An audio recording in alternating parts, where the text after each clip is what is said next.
Welcome to the Mocoons Wellness podcast. I'm Akanksha, the co founder, and today's conversation is something I have been looking forward to from a long time. We will run through the entire arc of a woman's life through three phases: puberty, motherhood, and menopause. And joining us today is Chaitra Vedullapalli. She is the co founder of Meylah and the president of Women in Cloud. Let's get into it with her. Welcome to the podcast, Chaitra.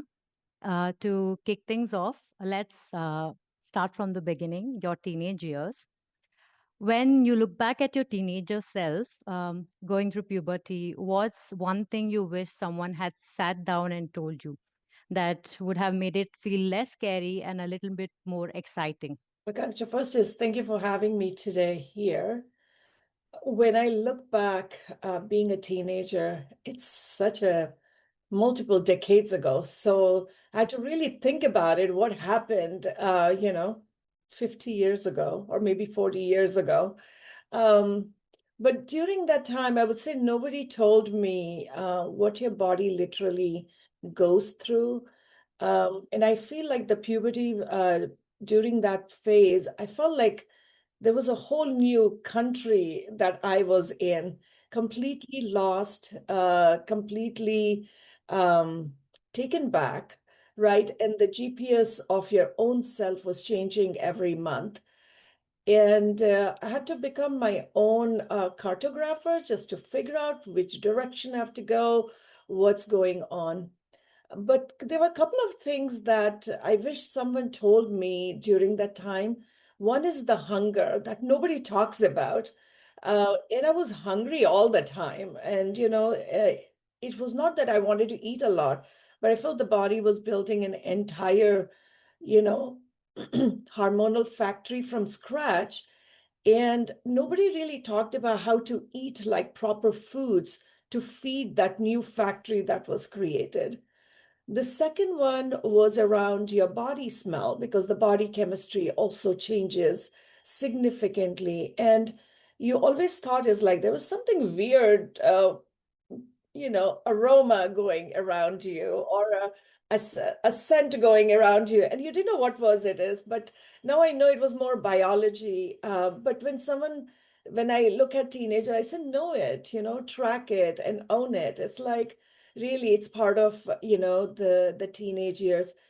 Um, the thing that I also felt during your period time, your body is in a construction mode, so you really have to give a lot of rest, and the rest is the medicine. So the fatigue is not a laziness. The parents look at the kids and they say, "Why are you so lazy? Why are you going not doing it?" But that fatigue is real because your body is expanding, your bones are expanding. So I would say is I had to really learn or unlearn the guilt of slowing down during that time because I used to love sleeping and everyone used to say get up and run and do exercise, but it was very exhausting. So I would say is at that time the information was so less and my mom just kind of gave some information. I heard some from my friends. The school never educated on anything. That particular chapter was never taught in the school. So you had to really figure out your own manual for growth. So when I really ask the girls right now, or when I'm talking to the girls, I say, um, you know, I know you're small in your body, but you have to literally believe that you're expanding into power. And we need to teach them it's okay. It's a part of the growth process. Yeah.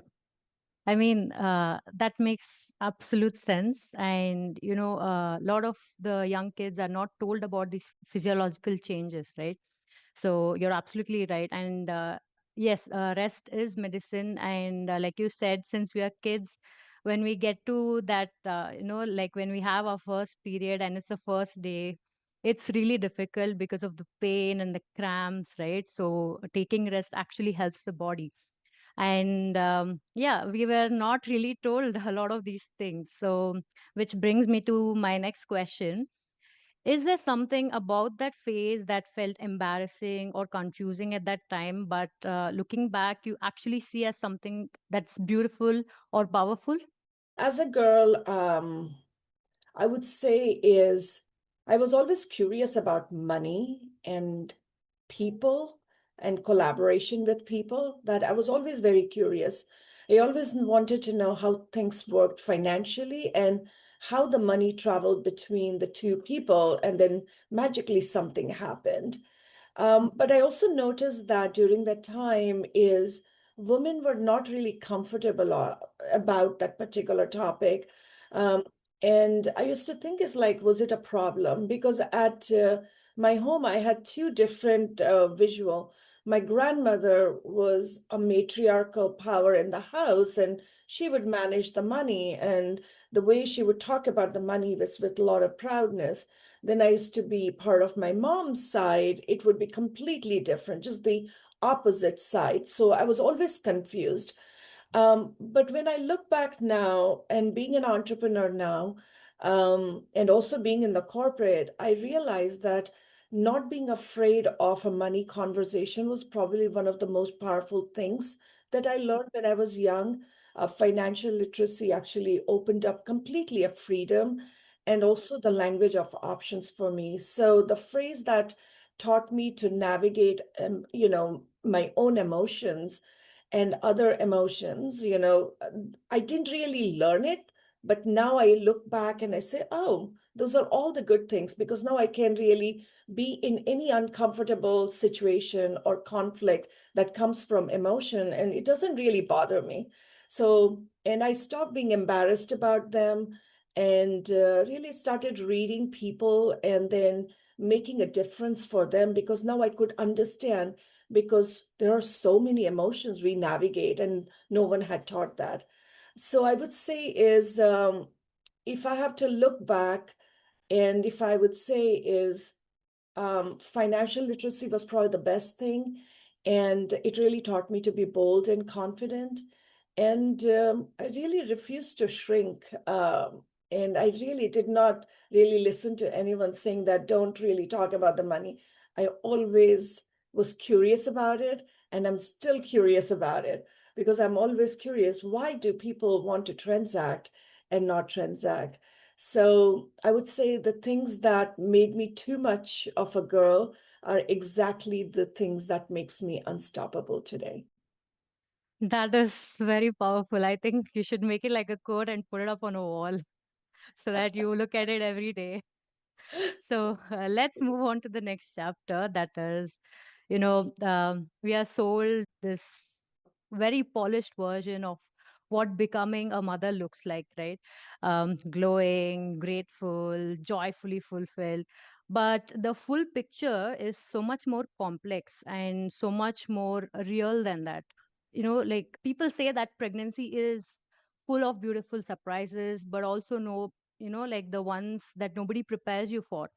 What was that moment that caught you off guard, and what helped you become, what helped you come back to yourself through it? Now, let me take you back to 2000, because that's the time when my, oldest son was born. But growing up, I had PCOS. So most of the time, people said that I'll never have a kid. So when I got the news that I'm pregnant, I really thought it was a miracle. Like, I could not believe that a magic can happen in my life, because in my head, I always thought that it's not even possible.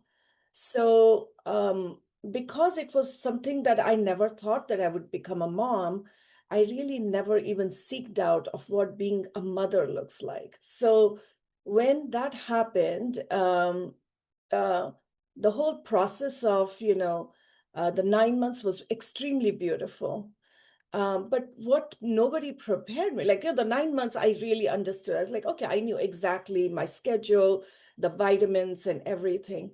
But what I really didn't get prepared is what the postpartum depression looks like, and what the expectation with Indian culture is.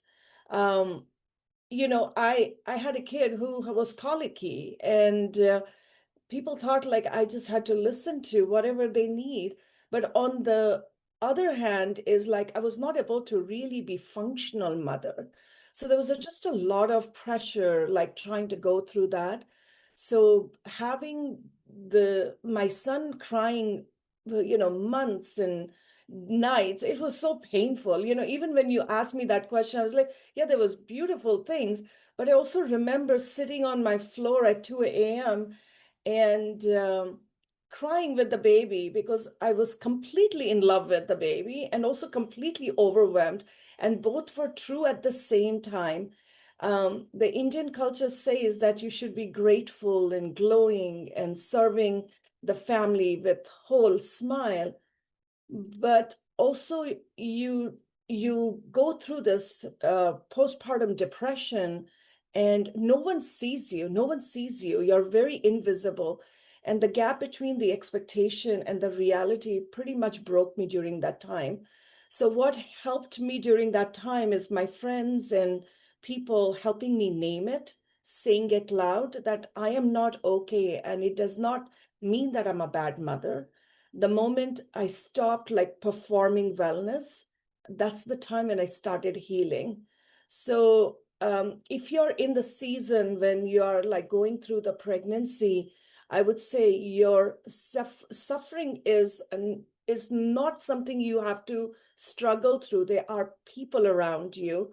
And the whole process of the pregnancy, it's a chemistry, and you're really creating a whole new human being inside you, and you should be very, very, you should enjoy the process. But here's something I realized is now is if we would have done a hormone therapy right after the baby was born, which is if you would have taken progesterone, then you wouldn't have gone into severe postpartum depression. At that time there was no research available. So for me personally, the postpartum depression does not really cancel the love, but it just makes the love harder to feel. And both are real. And I wish people prepared me for that. I didn't, but I had to navigate through it. But the second one was easier. The first one was hard. A second one, I really knew exactly what I need to go through.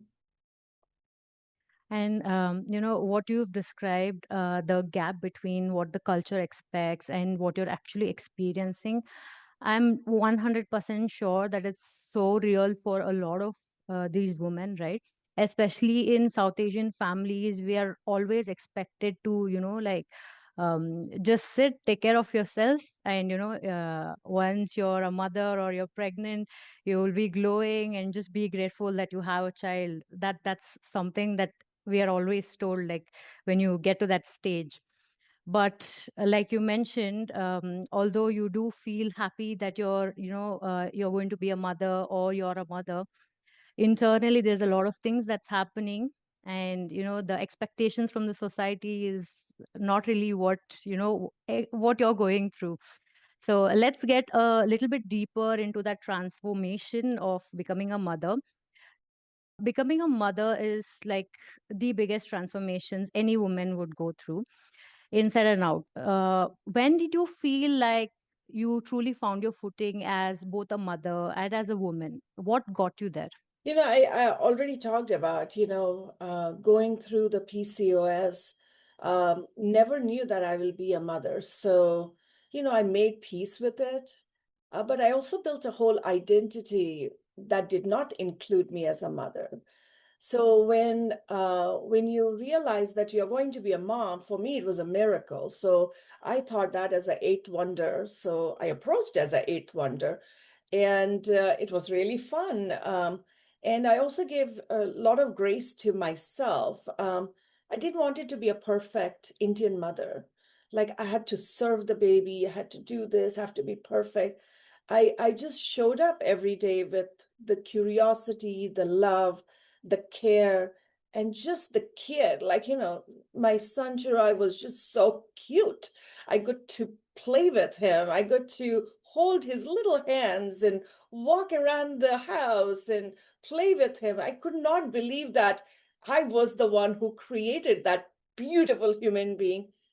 And I also gave 20 years of my journey to both my kids fully and intentionally. And somewhere in that giving, I learned the most important thing was I'm worth giving to them as well as to me, because the whole process of being a mother is such a beautiful thing, because you become a human being, you get to care, unconditional love. And that one for me was probably the best thing, is it revealed is what that unconditional love looks like. And I don't know how to say it, but if you can feel it, there is nothing on the planet that is as powerful as a mother's love for the kids. And once you pour into that and you understand that one and you give grace, it's magical. And I can tell you is every day when they show up in front of me, my eyes just light up. And even when I'm in pain or something, when I see them, they light me up, because for me, they are the eighth wonder on this planet. Yep, I think most mothers will feel that way, right? I mean, as a woman, your body is able to create life itself. That's something that's really, really powerful, and that's one of the most biggest, what do you say, blessing or strength that you have as a woman itself. So 20 years of showing up and hearing your own voice say, I'm worth it, that is like a really beautiful journey right there. So yeah, that's something really great, Chaitra. Now we transition, or we are going to get into something that's not really talked about a lot. It's always whispered, not even whispered, to be honest, in our culture, in Indian households or most homes, because We are talking about menopause, and we'll not be whispering about it. So, there's this whole generation of women entering perimenopause and menopause right now with with no direction at all, because their mothers didn't really talk about it. Like, I have not heard any women, like really talk about menopause until maybe recently, like a few years ago. And most of these women are not even aware of the word menopause, especially here in India. And doctors just give them 5 minutes, like they go up, they show up at the doctor and they're like, okay, I have, irregular periods, I'm having mood swings, I have night sweats, I'm like sweating a lot at night. But doctors don't really give an answer. They just say, okay, you're entering perimenopause or menopause, and that's just it. So that's how the whole, like menopause topic has been around in India. Is there, if you could change maybe one thing about how we prepare women for this phase, what would it be? Akanksha, very good question. And, me going through this phase, I can relate to it very closely. And I can also maybe give some guidance for people who are listening today. But before that, the first time I actually got the sound or heard about it was when my mom collapsed and I had to take her to the doctor when I was 20 years old. And they said she has fibroids, and she had to go through an immediate surgery, and the recovery was extremely painful. And then after that, within like a month, another aunt went through that. And the doctor said it's a menopause phase, and no one actually explained anything. And I didn't really pay attention, but I know my mom suffered through it a lot. My aunt suffered through it. My cousins, they all went through it. Nobody talked about it. But when I came into 40s, something shifted in my body. I used to do kickboxing, I used to do hot yoga, I used to do everything. Nothing happened. I was just putting on weight. I was extremely tired. There was a lot of fatigue. So it felt like a crisis was hitting you. So I had entered the perimenopause, and it's a real thing because you'll see a very clear shift in your body because it's reversing from where everything is functional and one day it's not functional. So your executive functioning starts to change. So basically, right now, we treat the perimenopause and a menopause as a crisis to survive instead of a system to understand. That framing of making it a crisis cost women years of health and performance. And I can vouch it because I've waited for the crisis to happen and I've paid, the taxes for it because it was extremely painful. So if you're going through it, and I wish someone told me about it, is treat your body like a high-performing machine that needs quarterly diagnostics.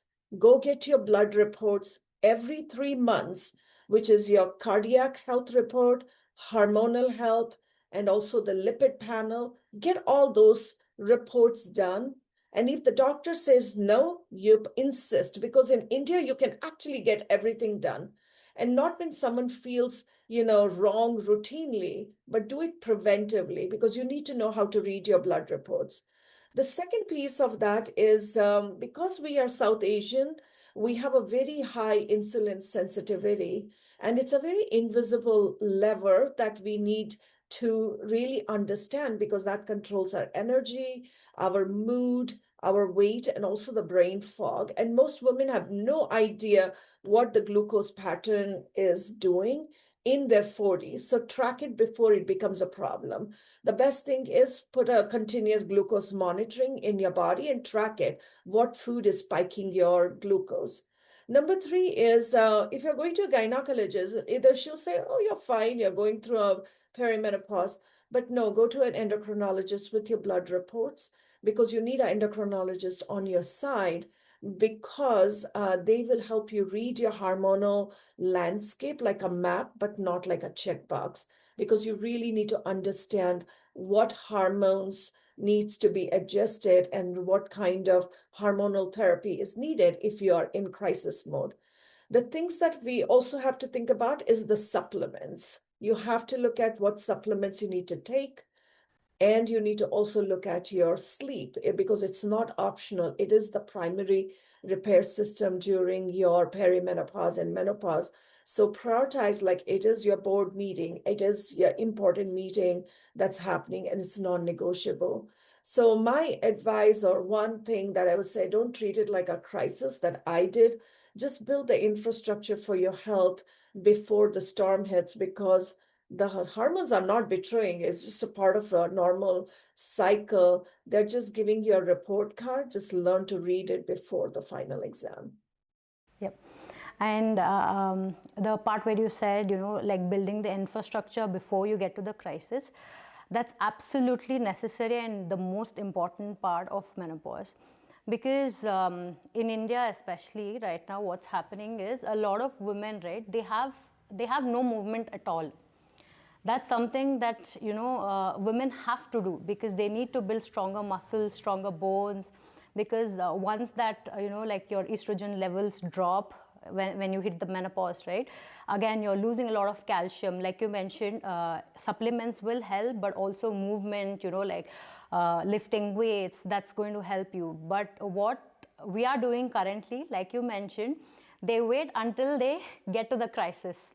They are not working on the foundation or the infrastructure beforehand, so that when they get to that like place or that phase, they're able to continue that, and they're already in a place where they're feeling confident about their body, about the strength that they have, right? So you're absolutely right. We need to work on building our infrastructure, like start working out as early as possible, so that a major problem for women when they hit menopause is lack of calcium.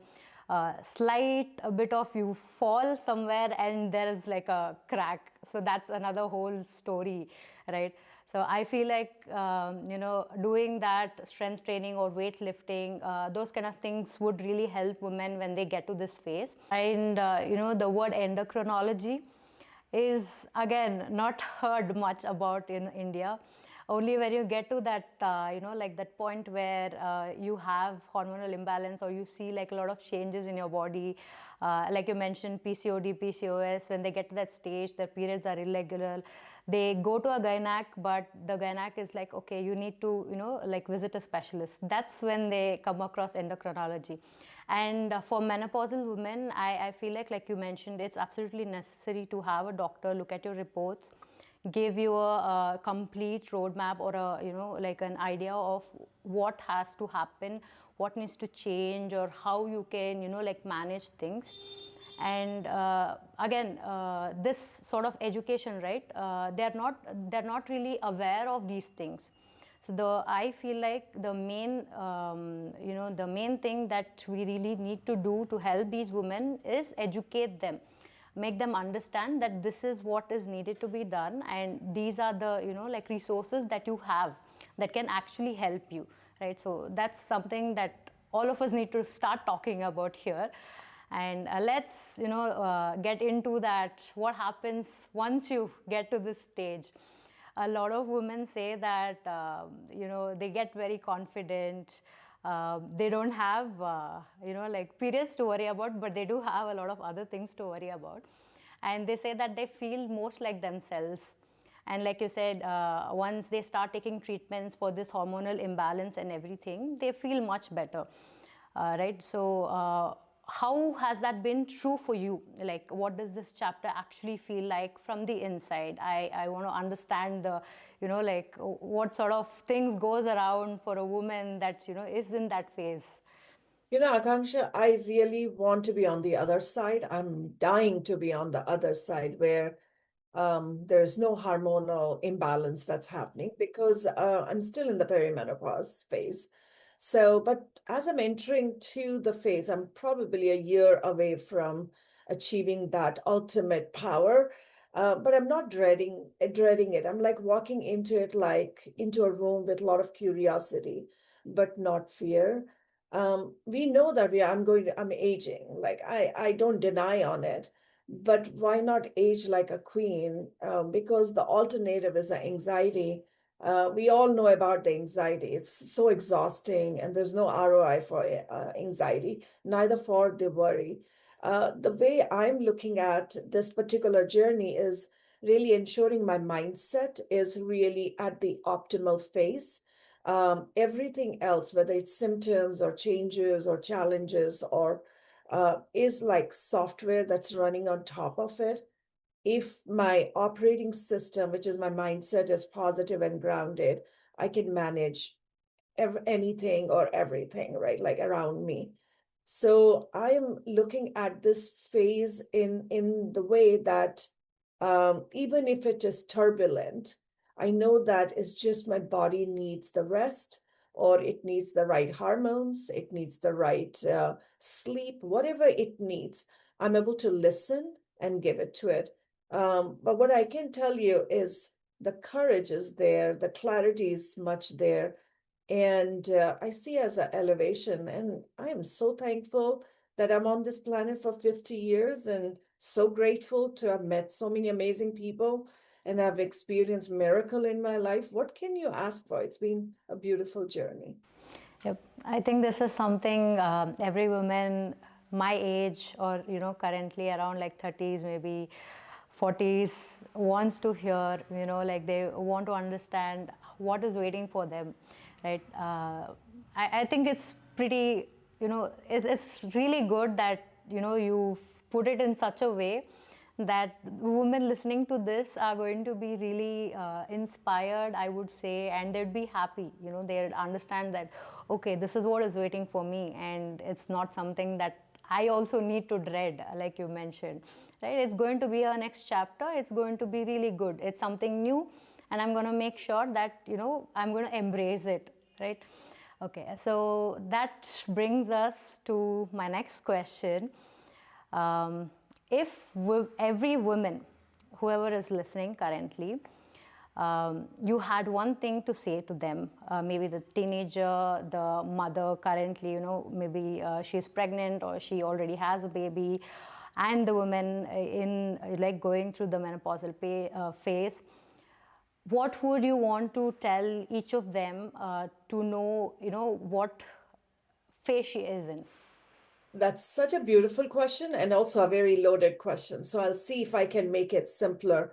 If the teenagers are listening, I would say is just embrace it. You have started to go into a season of, understanding your body. So you're not too much, you're not too loud, you're not too hungry, you're not too emotional, not too ambitious.